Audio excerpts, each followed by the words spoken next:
Hello दोस्तों, clear concept channel में आप सभी का स्वागत है।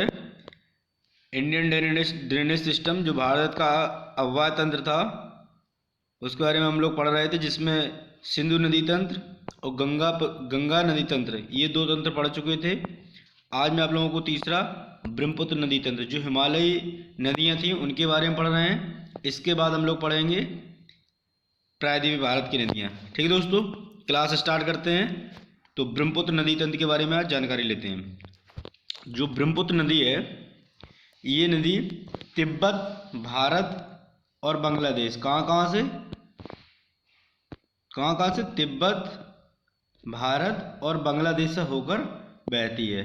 ठीक है दोस्तों, ये चीन का जो तिब्बत क्षेत्र है, भारत और बांग्लादेश से। ये नदी तिब्बत के मानसरोवर झील के निकट से निकलती। कहाँ से निकलती है? तिब्बत के मानसरोवर झील से निकलती है। ठीक दोस्तों, और ध्यान रखिएगा, ब्रह्मपुत्र, सतलुज और सिंधु नदियाँ ये तिब्बत के मानसरोवर के पास से निकलती तीनों। ठीक है दोस्तों, कौन कौन सी? ब्रह्मपुत्र, सतलुज और सिंधु नदी तंत्र में मैंने सतलुज सिंधु दोनों पढ़ाई थी।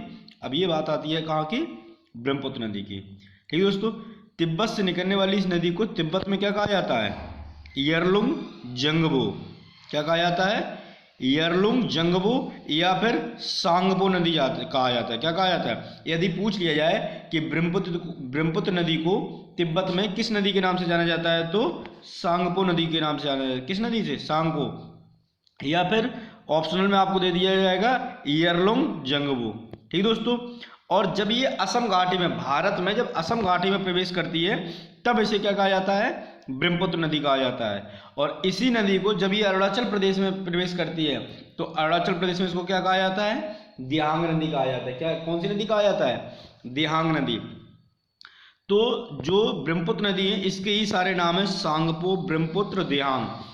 तिब्बत में सांगपो या यरलुंग जंगबो कहा जाता है। ब्रह्मपुत्र जब असम में प्रवेश करती है और अरुणाचल प्रदेश में दिहांग कहा जाता है। और जब ये बांग्लादेश में प्रवेश करती है, तब इसको क्या कहा जाता है? जमुना कहा जाता है। जो पद्मा, जो मैंने उसमें गंगा नदी के तंत्र में बताया था आपको कि गंगा नदी की जो भागीरथी की जो धारा है, दो धाराओं में बढ़ जाती ना, तो वो फर्रुखाबाद बैरा के पास में एक तो हुगली और एक दूसरी भागीरथी।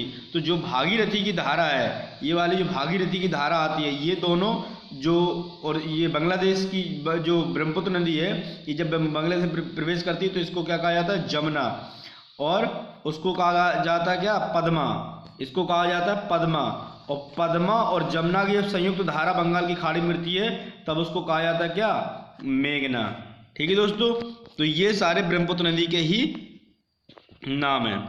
अब दोस्तों बात आती, असम घाटी में बहती हुई ये नदी बांग्लादेश में प्रवेश करती है, जहां इसे जमुना के नाम से जाना जाता है। बांग्लादेश में ये गंगा पद्मा के साथ मिल जाती है और गंगा ब्रह्मपुत्र का संयुक्त रूप मेघना के नाम से जाना जाता है। विश्व का सबसे बड़ा नदी डेल्टा कौन सा है? सुंदरबन नदी डेल्टा, जो बंगाल के खाड़ी में जाकर जब मिलती है, तो ये जो ब्रह्मपुत्र और गंगा का दोनों का जो संगम होता है, मेघना नदी, ये विश्व का सबसे बड़ा डेल्टा बनाती है। कौन सा डेल्टा है? सुंदरबन डेल्टा। ठीक है दोस्तों, अब बात आती है कि ये तो मैंने देखो शो कराई थी, ये बांग्लादेश, ये जो गंगा नदी है इसकी भागीरथी और ये हुगली में बट गई थी। तो ये वाली जो धारा दिख रही है ना, ये आपको भागीरथी वाली है। और ये जो धारा दिख रही है, ये वाली, ये उसकी है। किसकी? ये ब्रह्मपुत्र नदी की धारा है। ठीक है दोस्तों, तो ये जमुना और ये पद्मा मिलके मेघना बनाती है, और मेघना ये बंगाल की खाड़ी में आकर गिरती है। ठीक है दोस्तों, अब बात आती है कि इसकी जो ब्रह्मपुत्र नदी है, इसकी सहायक नदियां कौन कौन सी हैं? तो ब्रह्मपुत्र नदी की सहायक नदियां कौन कौन सी हैं? तीस्ता, सुबनसिरी, कमेंग, मानस, दिबांग, लोहित, बराक और कपली। ठीक है दोस्तों, जिसमें क्या है कि तीस्ता, सुबनसिरी, कमेंग, मानस, दिबांग ये दाएं तट से मिलती हैं। कहाँ से? दाएं तट से मिलती हैं, राइट साइड से मिलती हैं।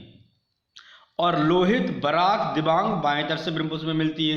क्योंकि ये याद रखना, कभी पूछ लिया जाता है कि सहायक नदियाँ, अगर बहुत फैक्चुअल क्वेश्चन देगा तो उसमें पूछ लिया जाएगा आपसे कि तीस्ता नदी ब्रह्मपुत्र के दाएं तट से मिलती है या बाएं तट से मिलती है। तो ये दाएं तट से मिलती है। कौन कौन सी? तीस्ता, सुबनसिरी, कामेंग, मानस और दिबांग।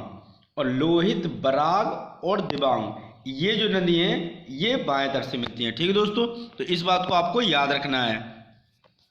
इसके बाद ब्रह्मपुत्र नदी तंत्र क्या है, इसके कुछ इंपॉर्टेंट जो पॉइंट है वो जान लीजिए। तीस्ता नदी जो दाएं तट से मिलती है, इसका जो उद्गम स्थान है वो सिक्किम से होता है। कहाँ से होता है? सिक्किम से। पश्चिम बंगाल से होते हुए ये नदी बांग्लादेश में प्रवेश करती है, जहाँ ब्रह्मपुत्र से मिल जाती है।